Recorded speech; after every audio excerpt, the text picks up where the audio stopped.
తినడం, నిద్రపోవడం ప్రతి ఒక్కరు కామన్ చేస్తుంటారు. కానీ ఎక్సర్సైజ్ ఎంతమంది చేస్తుంటారు? ఏ కేటగిరీ వాళ్ళు చేస్తున్నారు? రిచ్ పర్సన్స్ కంపల్సరీ చేస్తారు, వాళ్ళకి తెలుసు దాని నుండి ప్రయోజనాలు.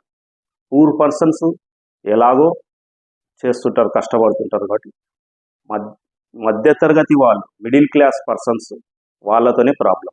వాళ్ళు చేయట్లేదు అని నేను అనుకుంటున్నాను. కొంతమంది చేయొచ్చు, కొంతమంది అది వాళ్ళ ఇష్టం. బట్ కానీ ఎక్సర్సైజ్ అనేది తప్పనిసరి అయిపోయింది ఇప్పట్లో, ఈ కాలంలో తప్పనిసరి. 40 ఏజ్ దాటాక మీరు ఏ డాక్టర్ దగ్గరికైనా వెళ్ళండి,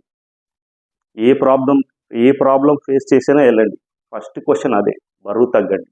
బీపీ వల్ల వెళ్ళా, థైరాయిడ్ వచ్చే అవకాశం ఉందని ఏది చెప్తారు వాళ్ళు, కంపల్సరీ బరువు తగ్గాలి అని వాళ్ళు చెప్తారు.